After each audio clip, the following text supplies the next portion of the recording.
Welcome. Today I'm going to talk to you about top perfumes for the month of May 2020. And then we're going to move on to other things. But first, let's get to the top perfumes. But before we do that, let me just check one last time in the comments. Oh, it's so early in London. Andrew says, morning, 2:30 a.m. in London. Good morning, sweetie. Um, Good channel will be back in 10 minutes. Okie dokie. Maria Knight. Hello, hello, hello. All right, guys. So listen. May. Situation isn't getting much better with that word that we're not allowed to say on the YouTubes. In some countries, like in China right now, we're having big issues. They're locking down again. So, it's kind of worrying me. And the more I get worried and the more I retreat into my turtle or tortoise shell, as you may, because perfumes linder my pain, my fear. Anything that goes together with fear, it kind of is countered by my fragrances. They help me get through the day. They help me get through problems. Help me get through fear. They can also boost and enhance happiness. There's so many things that go along with perfumes. But in a situation where I do feel more strain, more pressure, more stress, like right now, what's going to happen with the future jobs, with the future commissions, with the future engagements, whatever there is to do, what's going to happen with the health situation. It really stresses me. It takes a toll. So I retreat, perfume-wise, towards shores that I'm more familiar with because they help me. They kind of cradle me. They lull me to sleep, if you may, or they help me boost my energy during the day, if you may. And so let's do a chronological order. There's a reason to all of this, but before we get to the details of them and specifics, just to let you know, on Patreon, also SUPERDACOB all spelled together, thank you very much to all my patrons, by the way, for supporting and helping out the Fashion Bunker grow and sustain itself. There will be more details and a behind the top of the month of May perfumes video attached at the end of the selection of the 5 with a 6th fragrance as well, plus more secret insights into the world of perfumery, and in particular these 5. So I begin the day, chronologically speaking, with number 22. Chanel number 22, the Eau de Toilette in this case, released in 1922. The perfumer behind this one, or the nose behind this one, is Ernest Beau. What I love about it is that orangey, jasmine-y, floral, aldehyde or aldehydically intense opening that kind of showers you and lavishes you, and then mellows down and warms down. In the Eau de Parfum, we lost the incense, kind of, but it's still present in some Eau de Toilettes. This one still has it, but even the latter version of the EDTs, I didn't sense it anymore. The incense, mind you. It lulls you. It gets you into that mood. It warms you up in the right way. It gives you a sophisticated, happy boost for the day. So it's a happy scent, and it's a scent that comforts me. It comforts me. It makes me feel, like it, unlike number 5, this one makes me feel like I can, because number 5 just, you can't identify it really. It just catapults you through the day in an energetic way, like it makes you conquer the world. Number 22 doesn't have that aggressivity, that aggressive touch to it. So it gives you a boost, but it's a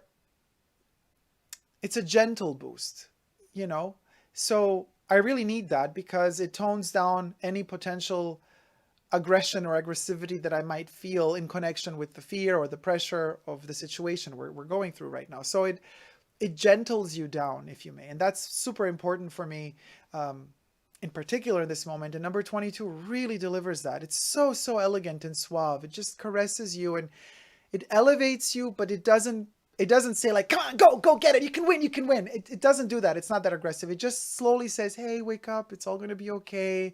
Do you need an orange juice? Let's do it one step at a time. We'll manage to get through this. That's why this one is so cool. And number 2, sticking with Ernest Beau, 1926 release, CUIR de RUSSIE. The Eau de Toilette. Let's show it here. There you have it. The love of my life. Now this one usually, since many years, it's been my top perfume for the month of June. But now it's in May as well. because I need that extra boost. I need that security even more. So this one, you're yeah, probably going to see it in June as well. Well, you never know. You never know what's going to happen in a month. You never know. But, and you know what? Sometimes I put on number 22, and then immediately after that, I add a little spritz of CUIR de Russie on top of it. They blend so magically right now in this moment because they kind of flow into one another and outside of one of each other, and they harmonize in a very weird way. The floral aspect of number 22 kind of digs, it's so bizarre, it digs its way underneath the leather of CUIR de Russie. So it's usually, it should be the other way around. It's kind of the leather that's more hefty and heavy, and it's the leather that kind of digs its way underneath a floral pattern, if you may, but not with CUIR de Russie. And that's the magic of CUIR de Russie in general. I also love the pure perfume. Not a fan of Dior de Parfum though. This is Dior de Toilette. The magic of it is that the leather here is a floral leather. It's a leather that is very delicate. It allows you to have your own identity. It doesn't overpower you. It's not overbearing, and it's just so wonderful. And so the aldehydes, floral aspect, and leather together create a very, very gentle note. So it does match very well with number 22. But then again, Ernest Beau knew what he was doing in terms of all the fragrances he released in the 20s for the House of Chanel. In the afternoon, I crave sophistication. This is when I usually, and then we're talking about me being isolated in the bunker, almost never leaving. So there I am, all skanky and ratchet in the morning after I have my breakfast. Then I'm like, okay, now let's zhuzh it up. Now I want to care for myself. I want to give myself dignity again. And I want to take a shower, brush my teeth. I want to replenish myself and just treat myself to something. You know, there's no traveling, there's no going places, there's just staying at home, and that's okay. And I've learned to live with that. So I think to myself, well, what can I do? I can travel with my thoughts. I can read a wonderful book. I can also spray a wonderful perfume that also makes me travel with my thoughts. But also what I can do is I can take a shower and really then, you know, wash my face, do the peeling, whatever I need to do, all the beauty routine, just to feel like a human being that's getting ready to do something, even though I know in my mind that I will be staying in the bunker at home, right? But nevertheless, what gives me that boost of sophistication is number 19. Now, I have here the Eau de Parfum, which I use a lot, but I'm also using the pure perfume in its vintage formulation. So here's number 19. This is the Eau de Parfum. I also use the Eau de Toilette and the pure perfume, all three of them. Depending on if it's a rainy day, I go for the pure perfume. If it's a very, very sunny and warm day, I go for the Eau de Toilette. And the Eau de Parfum is a variation on very dry days, because because this is the only concentration, the Eau de Parfum, which came in the 90s, Jacques Polge. But I'm thinking about Henri Robert's original formulation, which is the pure perfume and the Eau de Toilette. But the 90s version of number 19 from Jacques Polge, the Eau de Parfum, is really good on a dry day because this is the only formula, the only concentration. Forget about poudre. I was just talking about number 19 without the poudre added. This one is the least dry of the three. So on a very dry day, this one is nice because as a 19, this one floats nicely with the dryness. So those are the three variations, number 19 and the three concentrations in the middle of the day. Number 4, and here again we have an Henri Robert. Now we're exiting from Coco's life, if you may, because though the first 3 were created during her life, while she was still alive, she got to smell all of them. And in fact, number 19, Henri Robert created number 19 for Coco. I don't know if it was a present to her or what have you, or if she commissioned it. You know, this again, mythology and legend. But it was a fragrance that was not released on a massive scale. It was an exclusive. It was so exclusive, in fact, that in the beginning only she wore it. And afterwards, she would give it to some really good friends, dear friends, and very, very good customers as a present, as a secret, as a token of her appreciation or friendship. After her demise, number 19 was released on a global scale. So in fact, what Chanel is planning on doing now, there have been rumors of them wanting to discontinue number 19 from the mass market and bring it and rein it back in within only its own boutiques, making it become, in a way, a Les Exclusives fragrance. I don't know whether or not they would change the bottle and make it a Les Exclusives bottle, but the idea that this fragrance might disappear and not be readily available anymore, and if it becomes not readily available, you best believe the brand will up its price. You know, so I've been kind of looking online, trying to stock up on it because I really, really love it a lot. So anyway, that's our kind of exit from Chanel's life, and we enter into a fragrance that was developed during her life but released posthumously. So I do believe that in some ways she might have smelled it, and this is the last fragrance from Henri Robert for Chanel, and that is Cristal, the eau de toilette, not the eau de parfum. Jacques Polge created the eau de parfum. This is the eau de toilette. And in fact, this one is so rare. It's amazing, but it's so rare that it's disappearing from shelves almost everywhere. What does this mean? This means that you can't get it anymore almost anywhere except Chanel, the beauty boutique, the online retail store of Chanel itself, and within Chanel's own boutiques. And some bigger Chanel counters maybe still carry it. But otherwise, you can only find the eau de parfum, which was, again, designed later on by Jacques Polge. But the 70s, Cristal, is only the eau de toilette. It's really beautiful. It's a chypre, and it's a chypre, and it's a floral chypre. Very, very dry. There's nothing not dry about this one. And it's very potent, even in the current formulation, even though the IFRA regulations have butchered anything that resembles oak moss nowadays. And IFRA makes you purchase it from companies that are part of IFRA that have created the synthetic version of oak moss. Clever, isn't it? Sneaky little way to make the original natural ingredient, which you can't copyright, turn that ingredient, make the law believe that that ingredient is in fact very hazardous to your health, hence allowing such small percentages to be used in perfume so that you have to find other alternatives if you want to keep alive a fragrance that is based on oak moss, as is this one. So anyway, you can imagine how perfumes change because they have to start using these synthetic ingredients instead of the natural ones. But nevertheless, even in its current formulation, I love it very much. It delivers a punch though, so this one to me is a 4, 5, 6, 7 p.m. fragrance. Also to dinner, to dinner. You see, I'm in the bunker all the time, but I'm thinking, oh yeah, when you go to dinner, yeah, when you move your ass from the sofa to the kitchen to get a snack, then go back to the sofa and continue watching, in my case, Dallas.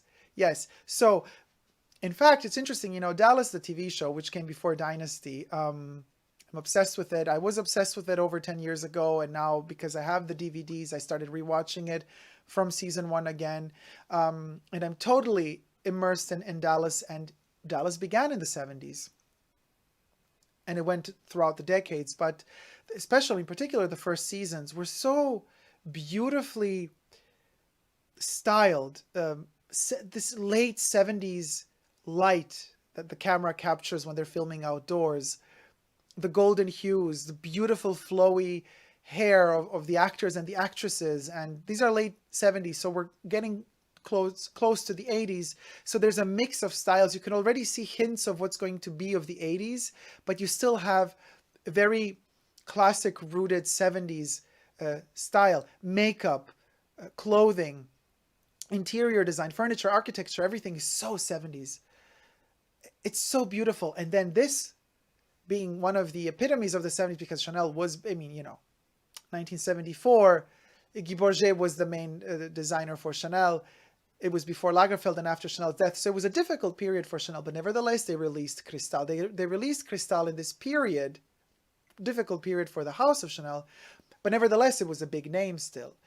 So I envision all of these rich, powerful people, and hence also actors and actresses in the TV show, wearing CRISTALLE, because this smells like the 70s. It's a very particular chypre, flamboyant in a way because it was marketed to women, but of course we know perfume knows no gender, at least in my book. But it's so dry and so vetiver-y and oak mossy at its core, with green. It's green all the way through, with green galbanum in the top notes. Then we got like a labdanum that is in the heart, but there's a mix of, it's mixed with cedar, and cedar, a green type of cedar that rushes all the way to the base as well. And then you have the oak moss and the vetiver. So it's nobody does green like Chanel, you guys. Nobody. So targeted to women, but so dry and detached. The only thing that gives it a little bit of detachment from the dryness is the rosewood, the Brazilian rose, they call it. It delivers a punch, though. In fact, I remember this is the only fragrance I ever wore to any sort of scenario in an office scenario, in some of the jobs that I had, where literally the boss passed by and said, "What is that perfume? Who's wearing it?" Like, annoyed. And I was in another room, mind you. And in fact, interesting, many people say this is not, the Eau de Toilette is not an office fragrance because it's so powerful and it takes over an hour to tone down, to tone itself down, to calm down and deliver that delicate, soft, crystalline freshness. In the beginning, it keeps cutting you. And in fact, it is said to be the swan song of Henri Robert, being his last fragrance. Henri Robert, it's so difficult to pronounce.